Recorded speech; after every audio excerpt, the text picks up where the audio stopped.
欢迎光临 China的中国人청청입니다. Hello, 大家好，我是청청. 오늘의 주인공은 단송윤. 단송윤도 요청하시는 분들 많아서 이번에 준비해봤습니다. 단송윤.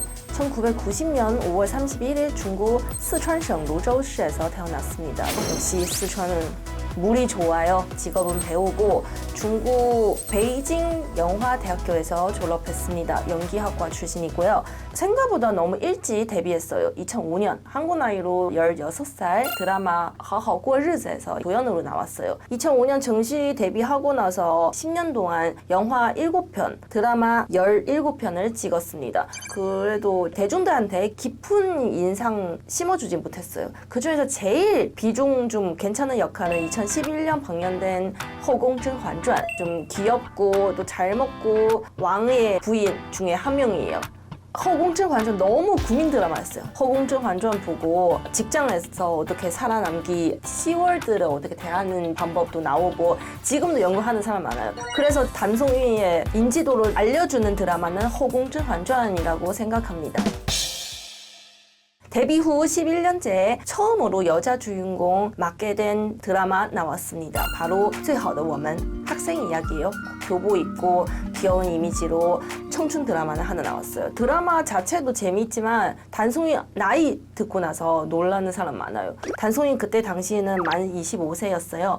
상대 남자 배우는 류하오란, 유호연, 우리 레이자인 편 나왔죠. 눈 부는 장면 원조예요. 그때 류하오란 18살이고 단송이는 25살이었어요. 근데도 같이 호흡 잘 맞추면서도 나이 차이 안 보여요. 단송이는 오히려 그 동글동글한 얼굴, 귀여운 이미지, 사슴처럼 동그란 눈 때문에 다들 둘이 나이 차이 이렇게 많이 난 줄 몰랐어요. 진짜 어려 보여요.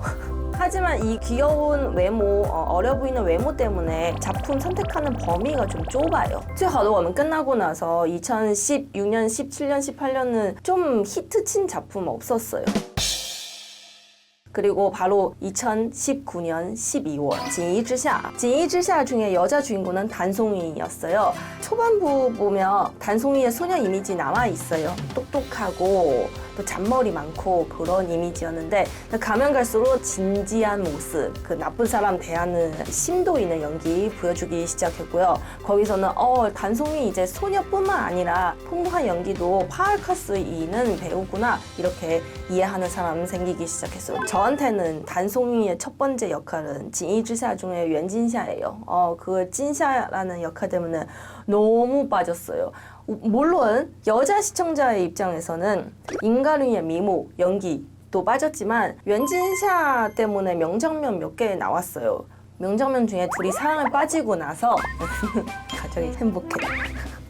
둘이 사랑에 빠지고 나서 단송이 나쁜 사람한테 강제로 결혼하는 장면이 있어요. 여기서는 임가륜하고 나쁜 역할 둘이만 대화했어요. 단송이는 대사 한마디도 안 했어요. 단지 움직이는 동작이랑 눈빛으로 그리고 눈물로 연기했어요.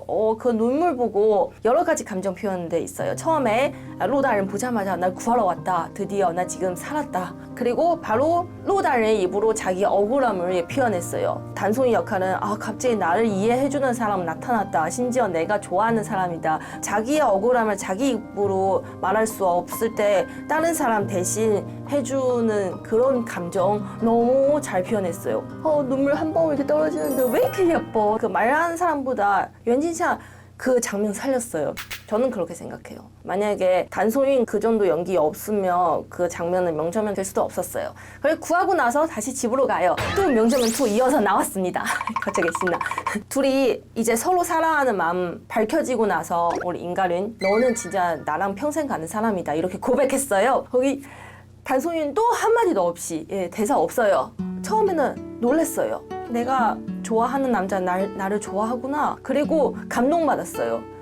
이게 좀 액션 해줘야 되는데 나도 그쪽 좋아하는 마음 표현해야 되는데 말을 못해요. 너무 긴장되고 너무 설레고 그리고 연기했어요. 웬진샤 한마디도 안 하지만 이제 마음 통했네요. 서로 사랑하는 마음 이제 알게 됐어요. 그동안 짝사랑만 한 줄 알았는데 나를 위해서 자기보다 흰센 사람한테 해줄 수 있고 너무 감동받았어. 또 한 방울 눈물 흘렸어요. 그 눈물 연기 너무 내공이 탄탄한 배우의 자세 보여줬습니다. 锦衣之下 다시 봐도 너무 재밌네요. 2018년 12월 31일 어머니 연말 모임 끝나고 나서 집에 가는 도중에 어떤 음주운전자 때문에 교통사고 났지만 음주운전자가 그냥 도망갔어요. 주변 좋은 사람들 덕분에 바로 입원됐지만 결국은 2019년 1월 23일 단송이 어머니 돌아가셨습니다. 어머니 돌아가시고 나서 한동안 단송이는 아무 활동도 못했어요. 그리고 나서는 한 반년 6개월 동안 쉬고 나서 2019년 7월 단송이 한 예능 프로그램 나왔습니다. 시골에서 지내는 모습 한번 나왔어요. 어느 정도 좀 회복이 됐나 봐요. 거기서는 연예인 친구들 알 사람 다 아니까 저녁 먹고 나서 다들 모아서 그냥 얘기해요. 대화를 해요. 단송이한테. 너는 소원이 뭐야? 단송이는 어머니 돌아가시고 나서 처음으로 그 공식 프로그램에서 자기 슬픔 감정 이렇게 표현했습니다. 愿望很那啥哦，就是我希望我能够梦到他，然后我爱的人都很好，很健康。还有就是我这个更逗，我希望他下辈子是我的女儿。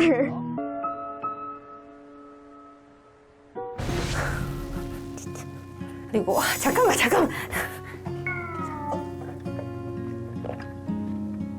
중국어 하면 진짜 너무 슬프다.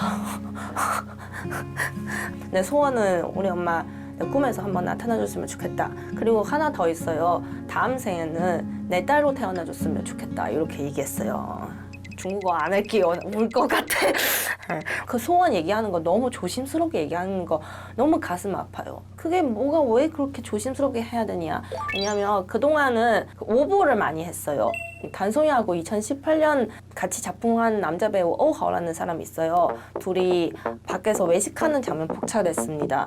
단송이는 어머니 돌아가시고 나서도 즐겁게 남자친구랑 외식하네요. 진짜 불효자다. 이렇게 소문이 퍼뜨렸어요. 자기 삶에 불행한 사람은 그냥 키보드를 통해서 자기의 원망스러운 마음 푸는 사람 많아요. 거기서 공격해요. 한동안 어머니도 돌아가셨고 인터넷 폭력도 많이 당했어요. 前一段时间，他的第一个新闻是拍到他和欧豪吃饭，但是呢，就把时间给他改了。他跟欧豪是元旦的时候朋友一起去吃饭，他也没跟欧豪在一起。其实是在妈妈出事之前。然后他们就说他春节期间妈妈病了，他还出去约会，他就特别难过。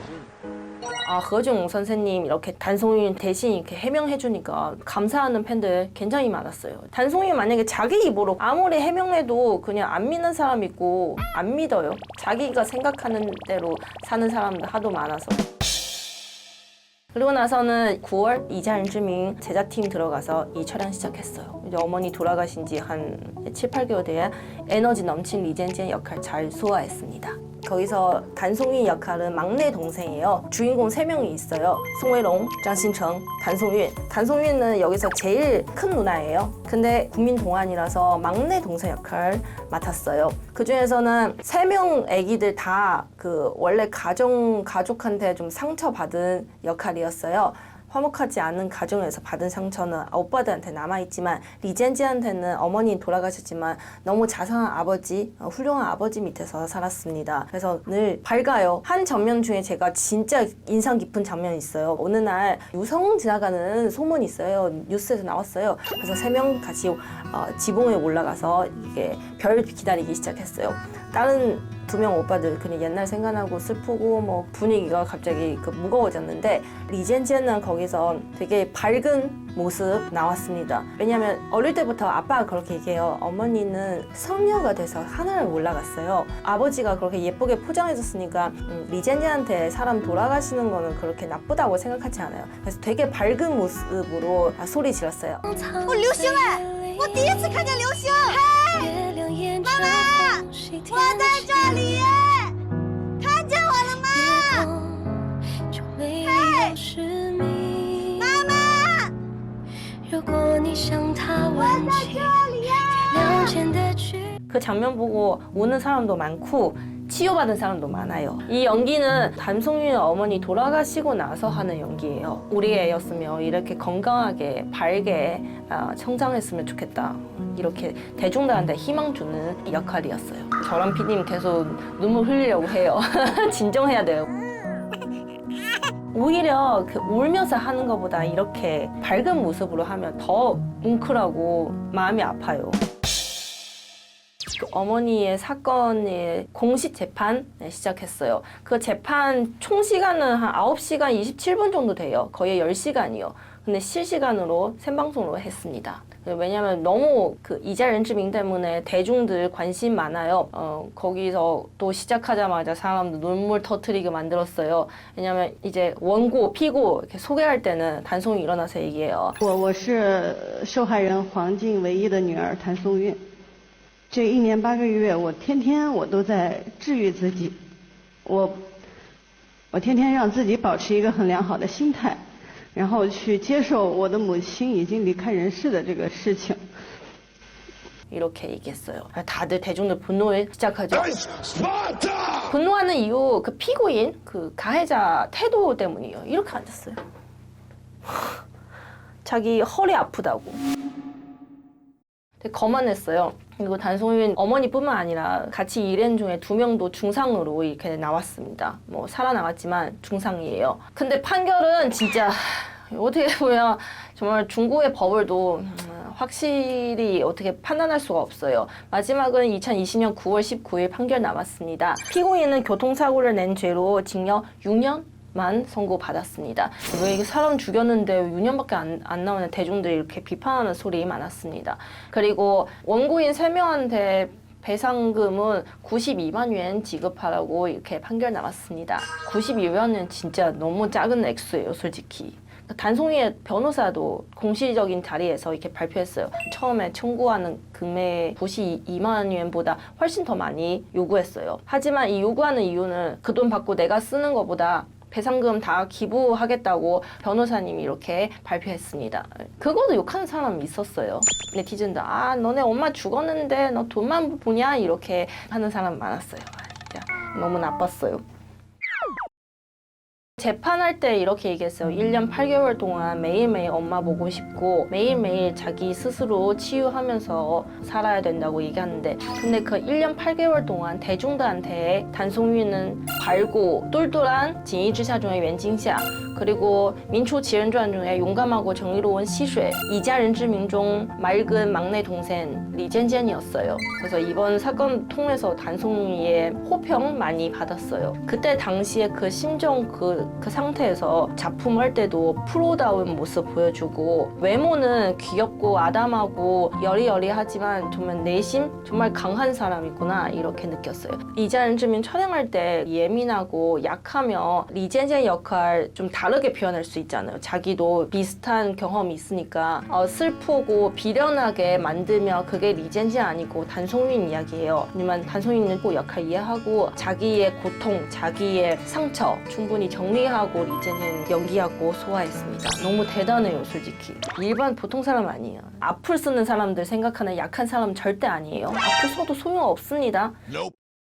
단송윤이의 연기의 길 보면 순조롭지 않아요. 순항이 없습니다. 자기의 인내와 노력만 있습니다. 일찍 데뷔했지만 11년 동안 무명 생활을 했어요. 뜨고 나서도 어머니 갑자기 돌아가시고 나서 개인 감정 강하게 정리하고 배우의 직업을 충실하게 했습니다. 단송윤한테는 연기는 일뿐만 아니라 어떤 치유한 방법이라고 생각하시면 됩니다. 단송윤도 인터뷰에서 그렇게 했어요. 리젠젠 한테 굉장히 고마워하는 마음 가지고 있어요. 왜냐하면 너무 특별한 시간대에서 자기 일을 찾아왔어요. 훌륭한 배우는 캐릭터에 들어가서 스스로 자기 치유할 수 있는 능력이 가지고 있어요. 그게 바로 단송윤이라고 생각해요. 슬픈 거, 아픈 거 다 지나갔어요. 이제 꽃길만 남았습니다. 꽃길 걸어요, 단송윤. 자, 여기까지는 오늘의 주인공 국민동안 단송윤 이야기였습니다. 다음에도 재미있는 인물, 풍부한 내용 준비해오도록 하겠습니다. 다음에 뵐게요. 再见. 구독, 좋아요 부탁드립니다. 눌러주세요.